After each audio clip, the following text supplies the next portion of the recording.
ప్రభువైన యేసుక్రీస్తు వారి ప్రశస్తమైన నామంలో క్రైస్తవేతర మిత్రులందరికీ కూడా శుభాలు తెలియజేసుకుంటున్నాను. యెషయా గ్రంథం 6వ అధ్యాయం 2 భాగాలు కనీసం మనకి కనపడతాయి, ప్రధాన భాగాలు. మొదటి భాగంలో ద రెవల్యూషన్ ఆఫ్ గాడ్, రెండవ భాగంలో the response of his servant. మొదటి భాగంలో దేవుని ప్రత్యక్షత, రెండవ భాగంలో ఆ దేవుని సేవకుడి యొక్క ప్రతిస్పందన. ఇవి రెండు మనకి కనపడతాయి, ప్రత్యక్షత, ప్రతిస్పందన, రెవల్యూషన్ అండ్ రెస్పాన్స్. ఈ రోజున క్రైస్తవ్యానికి కరువు అయింది ఏమిటంటే the revelation of God. When there is no proper revelation of God, there cannot be a proper response towards God. ఈరోజు దేవుడికి మనం సరిగా స్పందించట్లేదు. మన చర్చ్లో మనం ప్రసంగం జరుగుతుండగా, ఆరాధన జరుగుతుండగా మనకు సెల్ ఫోన్ మోగుతుంది. That's not a proper response that you should offer to God కదండి. చాలాసార్లు ప్రార్థన మధ్యలో దైవజనులే మాట్లాడుకుంటూ ఉంటారు. అంటే మనకి we don't have respect for the presence of God. దానికి కారణం ఏంటంటే ద ఇగ్నోరెన్స్ ఆఫ్ గాడ్. దేవుడెవరో తెలియకపోవడం. ఈరోజున 66 పుస్తకాలు మన చేతికి ఇచ్చాడు, గుదిగుచ్చి ఒక అద్భుతమైనటువంటి సత్యవేదంగా, పరిశుద్ధ గ్రంథంగా మనకి ఇచ్చాడు ఆయన. బట్ మనకి ప్రాపర్ రెస్పాన్స్ ఎందుకు లేదు అంటే we are not bother to read this. ఈ పుస్తకం మనం చదవకపోతే, దీని లోతుపాతులు మనకు తెలియకపోతే మన లోటుపాట్లు కూడా మనకు తెలియవు. దీని లోతుపాతులు మనకు తెలియకపోతే మన దేవుని గొప్పతనం కూడా మనకు అర్థం కాదు. సో అందుకనే response towards God always depends upon or derived from the revelation of God. దేవుడు ఎవరు అనేది నేను తెలుసుకున్నప్పుడే నా రెస్పాన్స్ సరిగా ఉంటుంది. నేను మిగిలిన మతాల్లో కూడా నేను చాలాసార్లు చూస్తూ ఉంటాను, వాళ్ళతో అసోసియేట్ అవుతూ ఉంటాను. వాళ్ళ దేవుడిని వాళ్ళు గౌరవించినట్టుగా మన దేవుడిని మనం గౌరవించట్లేదు. కానీ ఈ దేవుడు చాలా ప్రత్యేకమైన దేవుడు, చాలా సుందరమైన దేవుడు, చాలా విలక్షణమైన దేవుడు, చాలా ఔన్నత్యం కలిగిన దేవుడు, మ్యాచ్లెస్ గాడ్. వేల్పులలో నీ వంటి వాడు లేడు. మరి వేల్పులకు దొరికినటువంటి గౌరవం వేల్పులలో నీ వంటి వాడు లేడు అనేటువంటి వాడికి దొరక్కపోతే వాట్స్ ద యూస్? దేవోక్తి లేని ఎడల జనులు ఏం చేస్తారు? కట్టు లేక తిరుగుతారు. ఇంగ్లీష్లో చాలా బాగుంది, where there is no vision of God people perish. మన పాటలు నాశనం అయిపోతాయి, మన ఆరాధన స్టాండర్డ్ పడిపోతుంది, చర్చ్లో మన అడ్మినిస్ట్రేషన్ అది ఎఫెక్ట్ చేస్తుంది, మన క్రైస్తవ జీవనాన్ని అది ఎఫెక్ట్ చేస్తుంది, మన కుటుంబ జీవితాలని అది ఎఫెక్ట్ చేస్తుంది, మన వ్యక్తిగత ఆంతరంగిక జీవితాలని, ప్రైవేట్ లైఫ్ని అది ఎఫెక్ట్ చేస్తుంది, చివరికి మనం జాబ్ చేసే విధానాన్ని కూడా అది ఎఫెక్ట్ చేస్తుంది. God is the key to life, every aspect of life. దేవుడే కీలకం. జీవితంలోని ప్రతి రంగానికి దేవుడే కీలకం. అది నీ చదువైనా, నీ వృత్తైనా, అది నీ దాంపత్య జీవితమైనా, నీ కుటుంబ జీవితమైనా, అది నీ సంఘ జీవితమైనా, నీ పరిచర్య అయినా, వాట్సో ఎవర్ దేవుడే కీలకం. అండ్ ఈయనను తెలుసుకోవడం చాలా ప్రాముఖ్యం. Let us see what is the revelation of God. Revolution of గాడ్లో కూడా, దేవుని ప్రత్యక్షతలో కూడా మనకి 2 విషయాలు ప్రధానంగా కనపడుతున్నాయి. ఒకటి హిజ్ ఆఫీస్ అండ్ రెండవది హిజ్ క్యారెక్టర్. ఒకటి ఆయన అధికారం గురించి, రెండవది ఆయన గుణశీలాల గురించి, ఆయన సౌశీల్యం గురించి. The greatness of his office and the greatness of his character. మీరు చూడండి, అక్కడ యెషయాకి వచ్చినటువంటి దర్శనంలో పదజాలం మీరు చూడండి. మొదటి వచనంలో ప్రభువు అని వాడుతున్నాడు. తర్వాత ఆయన్ని పరిశుద్ధుడు అని స్తుతించేటప్పుడు దేవదూతలు 3వ వచనంకి వచ్చేటప్పటికి యెహోవా అని వాడుతున్నాడు. బైబిల్లో మీరు ముఖ్యంగా పాత నిబంధనలో ఈ 2 టైటిల్స్ని మీరు చాలా జాగ్రత్తగా అర్థం చేసుకోవాలి. When the Bible says Jehovah or Yahweh in Hebrew or Yehovah in Telugu, that talks about the character of God. English బైబిల్స్లో యెహోవా అని ఉన్న చోట క్యాపిటల్స్ అన్నీ కూడా ఒకే సైజులో ఉంటాయి. LORD. మీరు ఇంగ్లీష్ బైబిల్స్ మీరు చూస్తే అదోనై అని వచ్చిన చోట, అంటే ప్రభు అన్న చోట అదోనై అని వాడారు. సర్వాధికారి అయిన ప్రభు. That talks about his office. ఆయన అధికారం గురించి మాట్లాడుతుంది అది. సో ఇంగ్లీష్ బైబిల్స్లో మీకు అది కూడా క్యాపిటల్స్లో ఉంటుంది. ఎల్ కొంచెం పెద్దగా ఉంటుంది, ORD తక్కువగా ఉంటుంది. కొన్నిసార్లు క్యాపిటల్స్ కూడా ఉండవు, only L is capital. So అలా మీరు ఎప్పుడైనా ప్రింట్ అవ్వడం మీరు ఇంగ్లీష్ బైబిల్స్లో మీరు చూస్తే దట్స్ లార్డ్, ప్రభువు, అదోనై. ఆఫీస్ గురించి, అధికారం గురించి చెప్పబడింది. అలా కాకుండా LORD కంప్లీట్గా ఉంటే, మీకు అన్ని క్యాపిటల్స్లో ఉంటే దట్స్ జెహోవా, యెహోవా, ఆయన క్యారెక్టర్ గురించి చెప్పబడింది. ఆయన అధికారం గురించి మాట్లాడేటప్పుడు ప్రభువు సింహాసనాసీనుడై ఉండడం చూశాడు. ఆయన క్యారెక్టర్ గురించి మాట్లాడేటప్పుడు యెహోవా పరిశుద్ధుడు అని పొగడ్డం మనం చూస్తున్నాం. ఈ రెండు కూడా చాలా ప్రాముఖ్యమైనవి. సపోజ్ మన దేవుడు మహాపరిశుద్ధుడై సర్వాధికారి కాకపోతే మనకి అభయం దొరకదు, మనకు ఆయన పనికిరాడు. ఒకవేళ ఆయన సర్వాధికారి అయి ఆయన పరిశుద్ధుడు కాకపోతే పవర్ కరప్ట్స్. పవర్ ఏం చేస్తుంది? అధికారంకి ఎక్కగానే అది మనిషిని నాశనం చేసినట్టే దేవుడు కూడా తన అధికారాన్ని దుర్వినియోగం చేయగలడు. But here is a God, the God of the Bible, whose power is balanced by his purity. ఆయన పరిశుద్ధత వల్ల తన సర్వాధికారాన్ని ఆయన ఎప్పుడు కూడా దుర్వినియోగం చేయడు. ఎందుకంటే పరిశుద్ధతలో నీతి, న్యాయం ఉంటుంది. ఆయన పరిశుద్ధతలోనే సమానత్వం ఉంటుంది, నిష్పక్షపాత వైఖరి ఉంటుంది. సంఘ పెద్దలు కూడా తెలుసుకోవాలి, మీకు పవర్ ఉంటే సరిపోదు, మీ క్యారెక్టర్ కూడా ఉండాలి. దేవుడి దగ్గర నుంచి నేను క్యారెక్టర్ని పుణికిపుచ్చుకోకపోతే దేవుడు నాకు ఇచ్చిన అధికారాన్ని నేను దుర్వినియోగం చేస్తాను. Not only in the church, భర్తలు తమ అధికారాన్ని ఇళ్లల్లో భార్యల మీద చెలాయించేటప్పుడు ఇది వర్తిస్తుంది. తండ్రులు పిల్లల మీద, తల్లులు పిల్లల మీద తమ అధికారాన్ని పిల్లల మీద అభ్యసించేటప్పుడు ఇది వర్తిస్తుంది. స్కూల్, కాలేజ్ ప్రిన్సిపల్స్ స్టూడెంట్స్ మీద, టీచర్స్ మీద తమ అధికారాన్ని వాళ్ళు అభ్యసించేటప్పుడు ఇది వర్తిస్తుంది. నాకు ఇచ్చిన అధికారాన్ని నేను ఎప్పుడు సరిగా వినియోగించగలనంటే when my character is good. ఇక్కడ ఒక బైబిల్ దేవుడు ఉన్నాడు. ఈ దేవుడు తప్పు చేయజాలని దేవుడు, అంత పరిశుద్ధుడు. అందుకని ఈయన సర్వాధికార పీఠం కింద అన్యాయం జరగదు, అక్రమం జరగదు, నీతి న్యాయాలే ఉంటాయి. నీతి న్యాయాల దండంతో ఆయన మనల్ని పరిపాలన చేస్తాడు. ఆయన సర్వాధికారం గురించి ఇక్కడ కొన్ని మాటలు ఉన్నాయి. అత్యున్నతమైన సింహాసనం.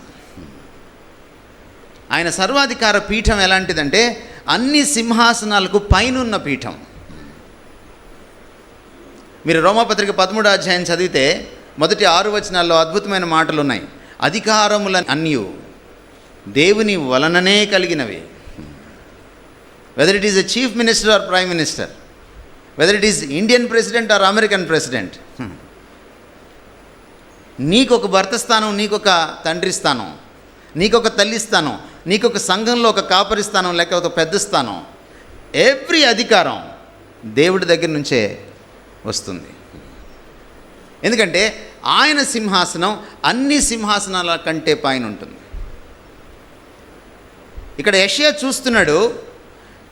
యెషయాకి దేవుని దర్శనం కలగకముందు, ప్రత్యక్షత రాకముందు యెషయా చూస్తున్న సింహాసనం వేరు.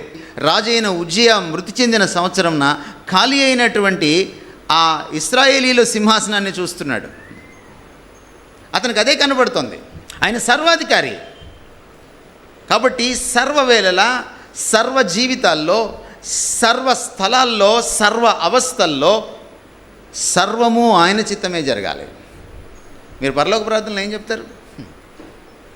నీ చిత్తము పరలోకమందు నెరవేరినట్లు మా చర్చిలో కాకుండా, మా ఇంట్లో కాకుండా నా జీవితంలో కాకుండా భూమి అందంతటా నెరవేరును కాక అని చెప్తారా? No. His sovereign throne encompasses everything. ఆయన సర్వాధికార చిత్తం కిందకి, అధికారం కిందకి రానిదంటూ లేదు. గాబరా పడాల్సిన పని క్రైస్తవుడికి లేదు. నువ్వు పరీక్షల్లో ఫెయిల్ అయ్యావా? You are under the throne, sovereign throne of God. నువ్వు గాబరా పడాల్సిన పని లేదు. ఇంట్లో ఏదైనా అనర్థం జరిగిందా? Everything is in the control of God. ఎందుకంటే నీ దేవుడు సర్వాధికారి. నీ ఆరోగ్యం దెబ్బతినిందా? గాబరా వద్దు, మన దేవుడు సర్వాధికారి. ఏదైనా జరగనివ్వండి, అది అరిష్టమైన అనర్థమైన, అది అనూహ్యమైన పరిణామమైన, అది మనకి దిగ్భ్రాంతి కలిగించేదైనా, అది ఒక మరణమైనా సరే మనం చెల్లించాల్సిన పని లేదు. Because everything is in his control. ఆయన చెప్పు చేతల్లో సమస్తం ఉంది. క్రైస్తవులకి ఉన్నంత అభయం, క్రైస్తవులకి ఉన్నంత ఆశాజనకమైన భవిష్యత్తు, క్రైస్తవులకు ఉన్నంత ధైర్యం, క్రైస్తవులకు ఉన్నంత కాన్ఫిడెన్స్, విశ్వాసం ఈ ప్రపంచంలో ఎవరికి దక్కదు, దొరకదు కూడా. ఎందుకు మనం చెల్లిస్తామంటే చాలాసార్లు మనకి ఈ రివల్యూషన్ లేదు, మనం వాక్యాన్ని చదవట్లేదు, మనం ఈ ప్రభువుని తెలుసుకోవట్లేదు, ఈ ప్రభుతో మనం గడపట్లేదు. యెషయాకి ఆయన ఎందుకు కనపడ్డాడు? యెషయా వెళ్ళి ప్రార్థన చేసుకుంటున్నాడు. యెషయా చాలా ఆందోళనతో అతను ప్రార్థనలో ఉన్నాడు, ప్రభువుని చూస్తున్నాడు, ప్రభువుకి మొరపెడుతున్నాడు. ఏ సింహాసనాన్ని చూసి గాబరా పడుతున్నాడో ఆయనకి మరొక సింహాసనాన్ని ఆయన చూపించాడు. ఇదిగో ఈ సింహాసనాలు వస్తాయి పోతాయి, ఇది అప్పుడప్పుడు ఖాళీ అయిపోతుంది, సంక్షోభం ఏర్పడుతుంది, కానీ ఖాళీ కాని సింహాసనం ఇది. అన్ని ఖాళీ అయ్యే సింహాసనాల పైన ఉన్నటువంటి శాశ్వత సింహాసనం ఇది. అన్నీ నా చేతుల్లో ఉన్నాయి. కొంతమంది బిడ్డలను చూసి వాళ్ళు చేతికి అందే స్థితికి వచ్చేటప్పటికి నా మాట వినట్లేదని బాధపడుతుంటారు. కొంతమంది భర్త పరిస్థితి చూసి బాధపడుతూ ఉంటారు. కొంతమంది భార్య గయ్యాలని చెప్పి బాధపడుతూ ఉంటారు. ఏం చెప్పలేక, ఏం చేయలేక. భర్తలు 9 గంటలకు కూడా ఇంటికి రావట్లేదంటే భార్యలే కారణం. పెళ్ళైన కొత్తల్లో 6ంటికి ఇంటికి వచ్చే ఆయన 9ంటికి కూడా రావట్లేదంటే కారణం ఎవరు? మనం చాలాసార్లు దిగాలు పడిపోతాం, పోరాడి అలసిపోతాం. బట్ మనకు అభయం, మనకు ఆశ ఏంటంటే ఆయన సర్వాధికారి సింహాసనం. ప్రతి సంక్షోభం పైన, ప్రతి సమస్య పైన, స్థుతులపైనే కాదు, ప్రతి సంక్షోభం పైన, ప్రతి సమస్య పైన, ప్రతి సంకటం పైన ఆయన ఆసీనుడై ఉన్నాడు. ఆసీనుడైన దేవుడు. ఆయన చేతుల్లో అన్నీ ఉన్నాయి. ఈ అదోనై అనేటువంటి ఈ టైటిల్ యూదులు యెహోవా దేవుడికి తప్ప ఎవరికి ఇవ్వరు. ఇది ఒక ఎక్స్క్లూజివ్ టైటిల్. ఇది సర్వాధికార ప్రభువు. మీకు కేవలం ఇక్కడ తెలుగులో ప్రభు అని మాత్రమే ఉంది. ఈయన ప్రభువులకు ప్రభు అన్నమాట. ఇదే టైటిల్ని యోహాను సువార్త 12వ అధ్యాయంలో యేసుక్రీస్తు వారికి ఇచ్చారు. విచ్ మీన్స్ మన ప్రభు, మనం ఈరోజు పూజిస్తున్న యేసుక్రీస్తు వారు తండ్రితో సమానుడు. ఆయన తండ్రి కంటే తక్కువ వాడైన దేవుడు కాదు. మీరు కావాలంటే యోహాను సువార్త 12వ అధ్యాయం చదువుకోండి. ఈ దర్శనాన్ని యేసుక్రీస్తు వారితో పోల్చి రచయిత రాస్తున్నాడు. అటువంటి దేవుడిని మనం పూజిస్తున్నాం. ఈరోజున సమస్య ఏమైందంటే మనకి, మన దేవుడు కింగు, మనం కూడా కింగులాగా బతకాలని మీరు ఆరాధించాల్సింది పోయి మిమ్మల్ని మీరు ఆరాధింపజేసుకుంటున్నారు. చాలామంది వర్షిప్ లీడర్స్ ఈ మధ్య మాట్లాడుతున్నారు. యంగ్స్టర్స్ వినండి, యూట్యూబ్లో వచ్చే వర్షిప్ లీడర్స్తో జాగ్రత్తగా ఉండండి. వాళ్ళు సినిమా యాక్టర్స్ లాగా తయారై వస్తారు. ఎందుకంటే నా దేవుడు కింగు కాబట్టి నేను కూడా కింగ్లాగా వస్తాను అని. కానీ కింగ్ అయిన దేవుడు పశువుల పాకలో జన్మించాడు. మర్చిపోయావా? నీ కింగ్ అయిన దేవుడికి తలదాచుకోవడానికి స్థలం లేదు, మర్చిపోయావా? నీ కింగ్ ఆఫ్ కింగ్స్ అయిన దేవుణ్ణి ఆరాధించడం అంటే నువ్వు కింగ్గా ఉండడం కాదు, ఆయనకి నువ్వు సబ్జెక్ట్ అవ్వాలి. ఏమిటి ఆరాధన? ఆరాధన అంటే ఏంటి? నువ్వు కింగు నేను కింగ్ అనడం ఆరాధన. ఎక్కడ హ్యూమిలిటీ ఉండదో అక్కడ ఆరాధన ఉండదు. ఎక్కడ వినమ్రత తగ్గింపు ఉండదో అక్కడ ఆరాధన ఉండదు. ఎక్కడ ఈగో ఎగిసిపడుతుందో అక్కడ ఆరాధన చచ్చిపోతుంది. నా అహం చస్తే తప్ప నేను నా దేవుణ్ణి ఆరాధించలేను. ఆరాధించడం అంటే చర్చిలో మాత్రమే ఆరాధించేది కాదు. ఆరాధించడం అంటే పక్కన మ్యూజిక్ ఉంటేనే ఆరాధించడం కాదు. మన జీవితం అంతా ఆరాధనగా మారాలి. రోమపత్రిక 12:1 అదే చెప్తున్నాడు. మీరు ఆయనకి సజీవ యాగంగా ఎప్పుడైతే ఇచ్చివేసుకుంటారో ఇది మీకు యుక్తమైన ఆరాధన. గ్రీక్లో మీరు చదివితే తెలుగులో యుక్తమైన సేవ అని రాశారు. ఇది యుక్తమైనటువంటి ఆరాధన. దేవుని సర్వాధికారాన్ని అనునిత్యం గుర్తిస్తూ ఆ సర్వాధికార పీఠం కింద ఆ వెలుగులో ఆ స్పృహలో నేను ఆయనకు గౌరవాన్ని ఇస్తూ విశ్వాసంతో, ఆ సింహాసనం పైన విశ్వాసంతో, అన్నీ ఆయన కంట్రోల్లో ఉన్నాయన్నటువంటి ధైర్యంతో బ్రతకడమే క్రైస్తవం. అక్కడ నుంచి మనం కిందకి వస్తే ఆయన క్యారెక్టర్ గురించి మాట్లాడడం మనం చూస్తాం. దేవదూతల ఆరాధన మనం చూస్తే అండి, మీరు చూడండి, అక్కడ దేర్ వర్షిప్ వాజ్ స్పాంటేనియస్. అది అప్రయత్నంగా చేస్తున్నటువంటి ఆరాధన, తెచ్చిపెట్టుకున్న ఆరాధన కాదు. ఇక్కడ మీకు ఎవరన్నా వర్షిప్ లీడర్ కనపడుతున్నారా? ఇక్కడ ఏమైనా మీకు మ్యూజిక్ ఏమైనా కనపడుతుందా? ఉండొద్దు అని కాదు నా ఉద్దేశం. బట్ ఇన్స్పిరేషను వర్షిప్కి సాక్షాత్తు దేవుడే. ఇక్కడ వీళ్ళ ఆరాధన ఆయన్ని చూడంగానే స్పాంటేనియస్గా, సహజ సిద్ధంగా వాళ్ళలోంచి పెళ్ళుబికిన ఆరాధన అది. నా వాళ్ళు నిన్ను ఆరాధిస్తాం అనలా. ఆయన ఎవరో గుర్తించి పొగుడుతున్నారు. ఆరాధన అంటే ఏమిటి? ఆయన ఎవరో గుర్తించడం. ఆరాధనలో ఒక అద్భుతమైనటువంటి విషయం ఉందండి. మనం దేవుణ్ణి దేవుడిగా గౌరవించి ఆరాధించినప్పుడు మనం ఆరాధించగా ఆయనలాగా మారుతాం. మీరు చూడండి, బయట ప్రపంచంలో ఫ్యాన్స్ని మీరు చూడండి, సినిమా ఫ్యాన్స్ని, రకరకాల ఫ్యాన్స్ని మీరు చూడండి. వాళ్ళు ఎప్పుడు కూడా ఎవరికి ఫ్యానో వాళ్ళని వీళ్ళు ఇమిటేట్ చేస్తారు. వాళ్ళ హీరో ఇక్కడ ఒక గంటు పెట్టుకుంటే, సగం గొరిగించుకుంటే, వీ ఫ్యాన్స్ కూడా అలాగే గంటు పెట్టుకుంటారు. వాళ్ళ హీరో ఒక ప్యాంటు చించుకుంటే వీళ్ళు కూడా చించుకుంటారు. ఎందుకు చించుకున్నాడు అని అడగరు. నువ్వు క్రీస్తును ఆరాధిస్తే క్రీస్తును అనుకరిస్తావు, అంతే. ఇది నియమం. It's a law, you can't change it. ఎప్పుడు నేను ఆరాధిస్తానయ్యా అంటే ఆయన ఎవరో నీకు అర్థం కాదు.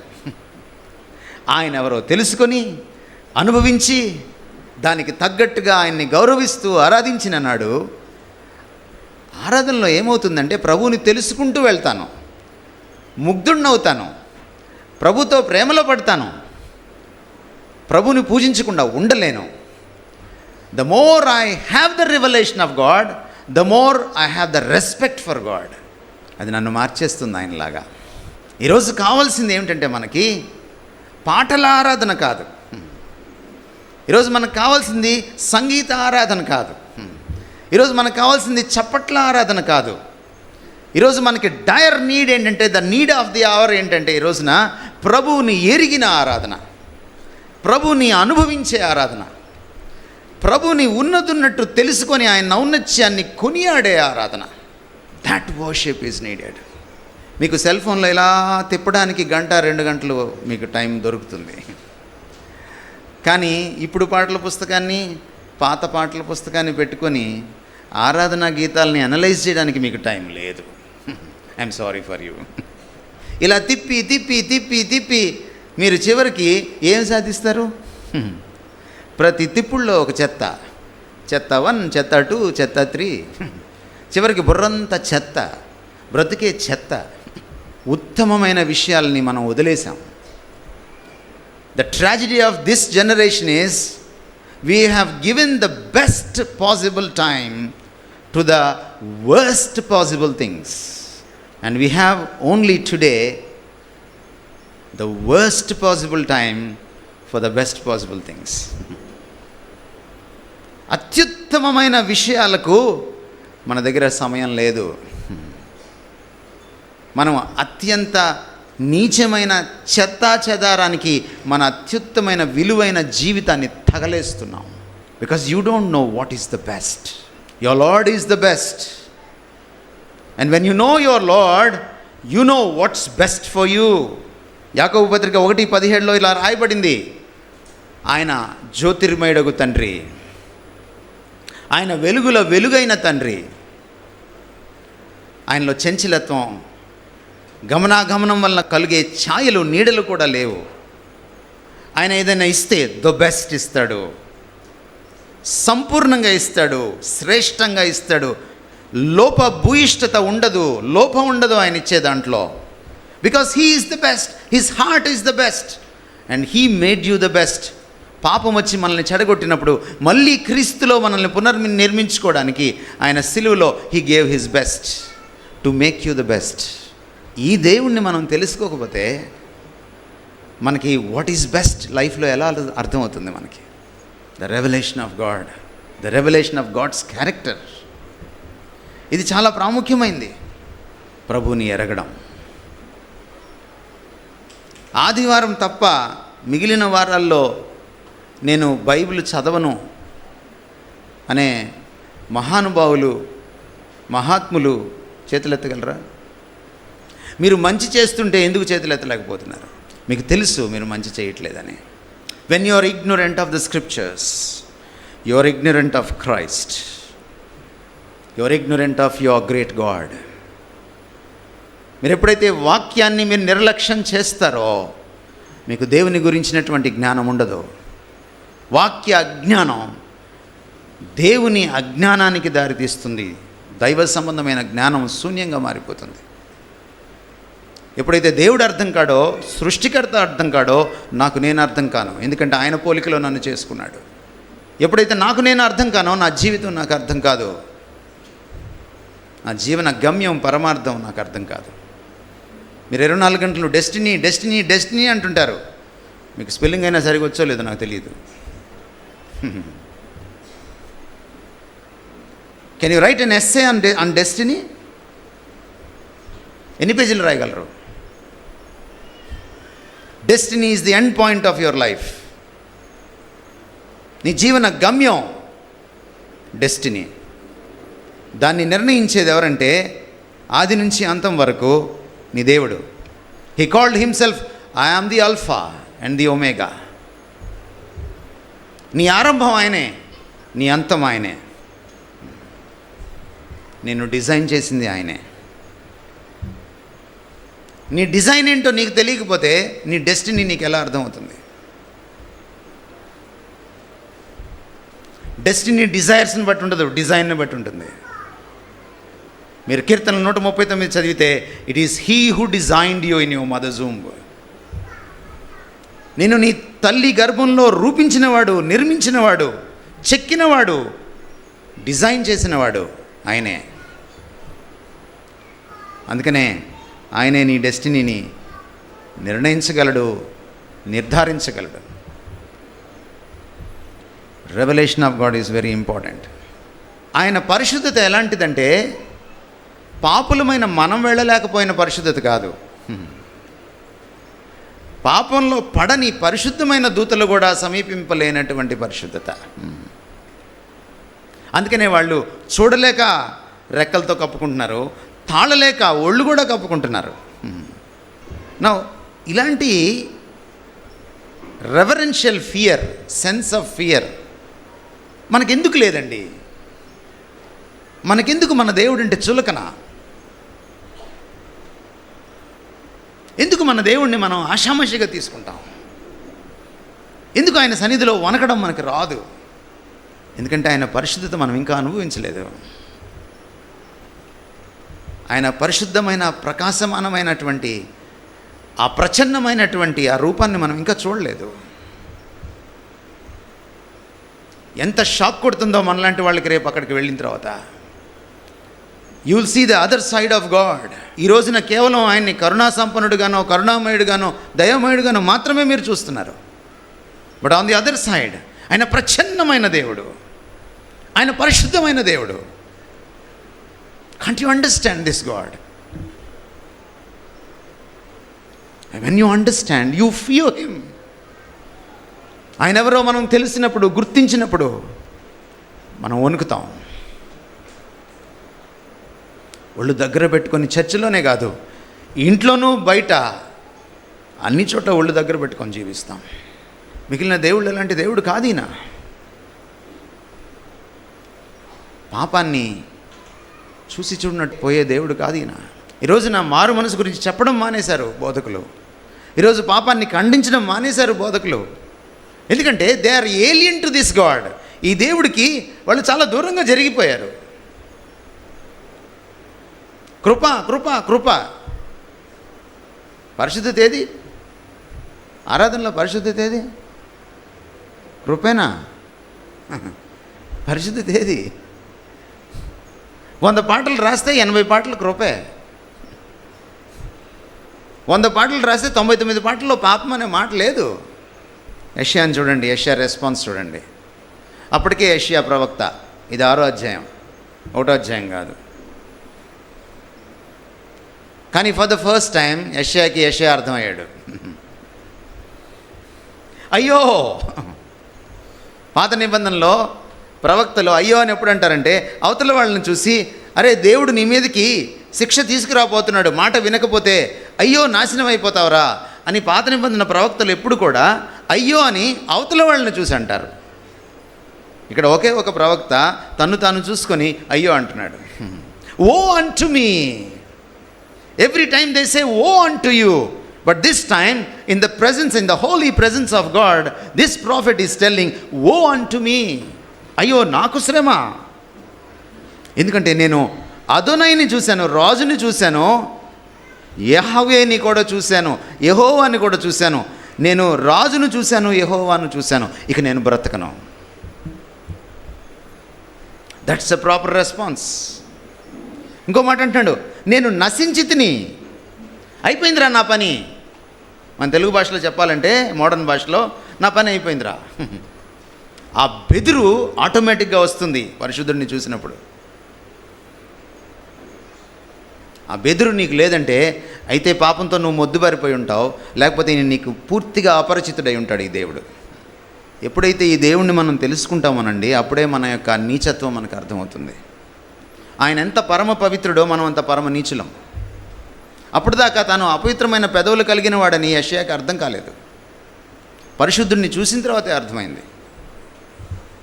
మీరు చర్చ్కి వస్తున్నారు, వెళ్తున్నారు, ప్రతి వారం కనీసం వారానికి ఒక్క కొత్త పాపమైనా మీ జీవితంలో మీరు కనుక్కోగలుగుతున్నారా? కనుక్కున్న పాపాన్ని మీరు సరిదిద్దుకోగలుగుతున్నారా? నేను బాగానే ఉన్నాను అనుకుంటున్నారా మీరు? క్రైస్తవం అంటే టైంకి చర్చికి వచ్చి టైంకి వెళ్ళడం కాదు. క్రైస్తవం అంటే ప్రభురాత్రి భోజనంలో పార్టిసిపేట్ చేయడం కాదు. క్రైస్తవం అంటే నీ ప్రభువులాగా జీవించడం. Your character day by day should have a match with the character of your lord. నీ ప్రభువు యొక్క క్యారెక్టర్కి నీ క్యారెక్టర్ మ్యాచ్ అవ్వాలి. అదర్వైజ్ మీరు ఇక్కడికి రావడం అనవసరం. యెషయా తన పాపాన్ని మాత్రమే గుర్తించలేదు, చుట్టూ ఉన్న వారి పాపాన్ని కూడా గుర్తించాడు.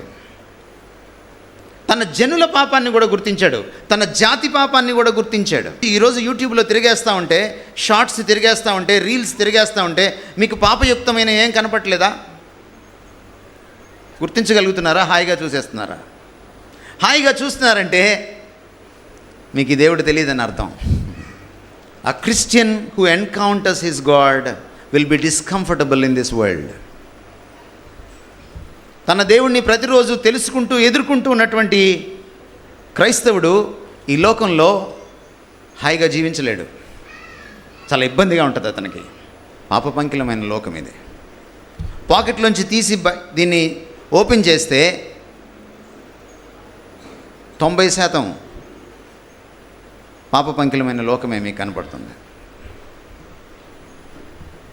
And what's your response?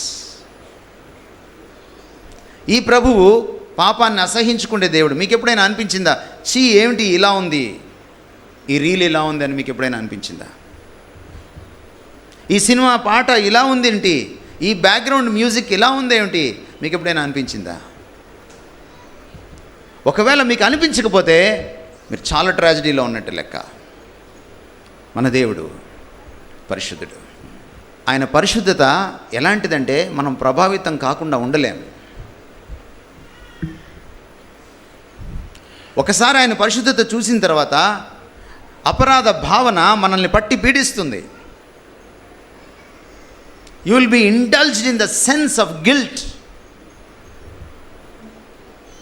దానికి ఒక్కటే విరుగుడు, మళ్ళీ ఆయన క్షమించాలి.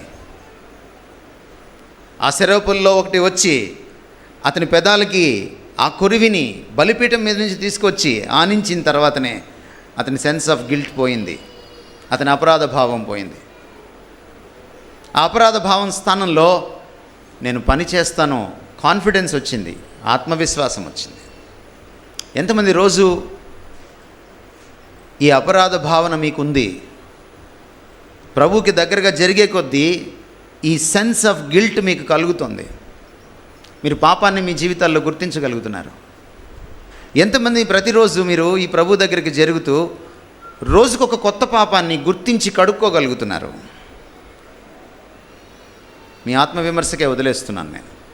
ప్రభు యెషయాని కడిగిన తర్వాత, పునీతం చేసిన తర్వాత, ప్రక్షాళనం చేసిన తర్వాత, ఆయన అగ్ని అతన్ని దహించిన తర్వాత, అతను పునీతుడైన తర్వాత అప్పుడు అడుగుతున్నాడు దేవుడు, నా నిమిత్తము ఎవడు పోను? 8వ వచనంలో, నేను ఎవరిని పంపెదను? అప్పుడు దాకా నశించిపోయానని నీరు గారిపోయినటువంటి యెషయా, అప్పుడు దాకా అయ్యో అపవిత్రుడను అని కుంగిపోయిన అపరాధ భావంతో కుంగిపోయిన యెషయా ఇప్పుడు అంటున్నాడు, నేను వెళ్తాను, నేనున్నాను అంటున్నాడు. ప్రభువు కడిగితే మనల్ని పాప భావన స్థానంలో ఆత్మవిశ్వాసం వస్తుంది, అపరాధ భావం స్థానంలో అభయం వస్తుంది. గుర్తుపెట్టుకోండి, ప్రభువు కడగకుండా నేను ఆయన పని చేయలేను. ఆ పని ఆయనకు పనికి మాలింది. మీకు సంఘంలో బాధ్యతలు ఇవ్వచ్చు, కానీ మీరు కడుక్కోకుండా దేవుని సన్నిధిలో పని చేయకూడదు. అది ఒక మైక్ బిగించడం కావచ్చు, అది మైకులో పాడడం కావచ్చు. కడుక్కోవాలి. వెన్ యూ కమ్ హియర్, మీరు దేవుని పని చేసేటప్పుడు పునీతమైన తర్వాతనే పని అప్పగిస్తాడు. పరిశుద్ధుడైన ప్రభువు తెలియకుండా నా పాపం తెలియదు, నా పాపం తెలియకుండా నేను పాపాన్ని ఒప్పుకోలేను, పశ్చాత్తాపడలేను. పశ్చాత్తాపడకుండా ప్రాయశ్చిత్తం నాకు అంటుకోదు, నన్ను కడగలేదు, నేను పునీతుణ్ణి కాలేను. పునీతుణ్ణి కాకుండా దేవుడు నాకు పని అప్పచెప్పడు. It's all interlinked. గమనించండి, ప్రభు పని చేయడం చాలా ఉత్కృష్టమైన పని.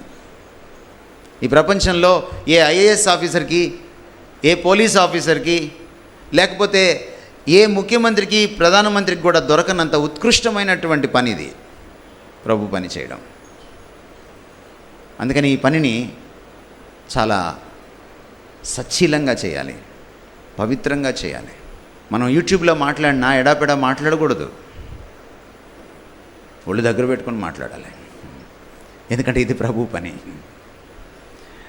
నేను పాట పాడిన ప్రతి ముక్క, ప్రతి అక్షరం ఐ షుడ్ మీన్ ఇట్. ఎందుకంటే నేను పరిశుద్ధుడైన దేవుని సన్నిధిలో ఉన్నాను. నేను ఎడాపెడా పాడేయడానికి వీల్లేదు. పిలుపు గురించి కూడా ఒక మాట చెప్పి నేను ముగిస్తాను. ఇప్పుడు ఏమిటంటే చాలామంది నాకు పిలుపు వచ్చేసింది అంటున్నారు.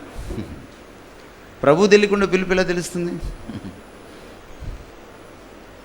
మీకు పిలుపు వస్తుంది. ఇందులో ఫోన్ ఎత్తిన తర్వాత హలో హలో అంటే అవతల ఎవరు లేరు అనుకోండి, అది పిలుపు అవ్వదు. మీరేమంటారు తెలుసు దాన్ని? మీరేమంటారు దాన్ని? అలాంటి కాల్ని బ్లాంక్ కాల్ ఏమంటారు? Blank call. ఈరోజు చాలామంది పిలుపు వచ్చేసిందని సేవలోకి వచ్చే వాళ్ళకి it's not a call, it's a blank call. పిలిచేవాడు లేకుండా పిలుపు లేదు, పిలిచేవాడితో పొత్తు లేకుండా పిలుపు లేదు. పిలిచేవాడితో పరిచయం లేకుండా పిలుపు లేదు. పిలిచేవాడు పిలవకుండా పిలుపు లేదు. నీకు సేవకు పిలుపు వచ్చింది అని అంటే నీకు ఆయన బాగా తెలిసి ఉండాలి. పిలుపు అంటే కేవలం పాస్టరే కాదు. ఈరోజు ఇవాంజలిస్టులు వెళ్ళిపోయారు, కనపడట్లేదు. ఈరోజు ఎవరికి పిలుపు వచ్చినా పాస్టర్ గారే అవుతున్నారు. అదేమిటో. ఎందుకంటే మిగిలినటువంటి పరిచర్యల్లో కానుకలు పెట్టి ఉండదు, ఇవాంజలిస్ట్కి కానుకలు పెట్టి ఉండదు. నేను ఓల్డర్ జనరేషన్ గురించి మాట్లాడట్లా, ఇప్పుడు వస్తున్న వాళ్ళ సంగతి మాట్లాడుతున్నా. Everybody is a pastor, everybody has a church. ఎందుకంటే కానుక పెట్టి ఉంటుంది కాబట్టి. డబ్బు పిలిచిందా, దేవుడు పిలిచాడా? ఆస్గిన్నీస్ ఒక మాట అంటాడు, దేవుడు పిలిస్తే నువ్వు డబ్బుని వాడుకుంటావు, దేవుణ్ణి గౌరవిస్తావు. డబ్బు పిలిస్తే నువ్వు దేవుణ్ణి వాడుకుంటావు, డబ్బుని వెనకేసుకుంటావు. దాన్ని బట్టి మీకు దైవజనులు ఎవరో తెలిసిపోతుంది. పాలు నీళ్లను వేరు చేసేటువంటి హంసల్లాగా ఉండాలి మీరు.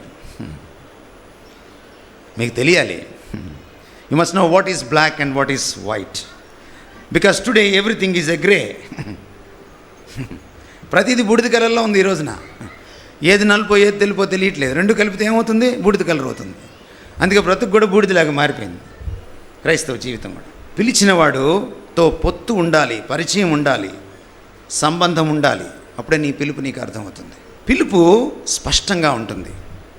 9 నుంచి మీరు చివరి దాకా చదివితే ఈ అధ్యాయాన్ని, యెషయా షాక్ కొట్టేంత క్లారిటీ ఇచ్చాడు దేవుడు ఆ పిలుపులో. నువ్వు వెళ్ళి వాళ్ళకి అర్థం కాకుండా చెయ్యి, నువ్వు వెళ్ళి వాళ్ళకి కనపడకుండా చెయ్యి, నువ్వు వెళ్ళి వాళ్ళకు వినపడకుండా చెయ్యి.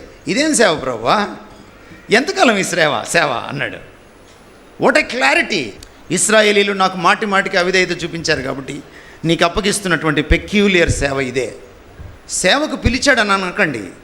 ఏ సేవ ఎలా చేయాలి, ఎప్పుడు చేయాలి, ప్రతిదీ చెప్తాడు ఆయన. అది చెప్పేదాకా దాంట్లోకి దూకద్దు. మీకు ఇంకో మాట కూడా చెప్పాలి. దేవుడు పిలవడం అంటే కేవలం పాస్టర్గానే పిలవడు.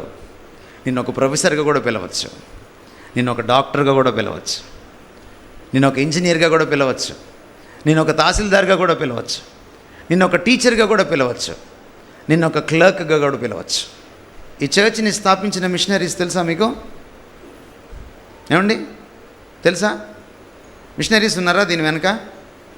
బ్యాప్టిస్ట్ చర్చిల వెనక ఉన్నారా మిషనరీస్?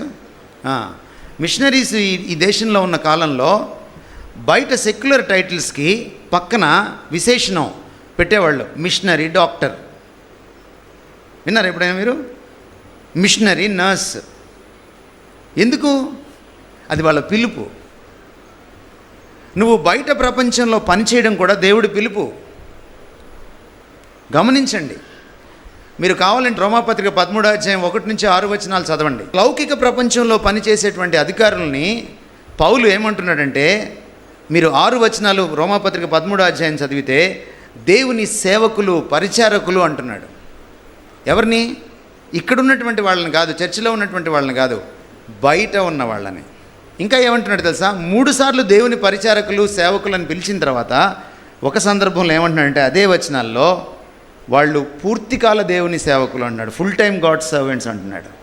వాళ్ళు ఎల్లప్పుడూ ఈ పని ఎందే వాళ్ళు దేవుణ్ణి సేవిస్తారని రాయబడింది. So decide. తల్లిదండ్రులకి చెప్తున్నాను, పిల్లలకి చెప్తున్నాను, ప్రభువుని ఎరగండి, పిలుపు అర్థమవుతుంది. మీరు ప్రొఫెసర్ అవ్వాలా, పాస్టర్ అవ్వాలా, మీకు అర్థమవుతుంది. ఆ పని చేయండి. ఎదురింటివాడు డాక్టర్ అయ్యాడు కాబట్టి మీరు డాక్టర్ అవ్వకండి. పక్కింటోడు ఇంజనీర్ అయ్యాడు కాబట్టి మీరు ఇంజనీర్ అవ్వకండి. వాడు చైతన్యంలో చేస్తే మీరు చైతన్యంలో చేరకండి, మీకున్న చైతన్యం పోతుంది. కాపీ క్యాట్స్గా ఉండకండి. ప్రభువుని ఎరగండి. ఆయన ప్రత్యేకతను మీరు ఎరిగినప్పుడు మీ ప్రత్యేకతను మీరు గుర్తించగలుగుతారు. మీ ప్రత్యేకత మీకు తెలిసినప్పుడు మీ ప్రత్యేక కెరియర్ ఏంటో, మీ ప్రత్యేక కాల్ ఏంటో మీకు అర్థమవుతుంది. God bless this word in your midst.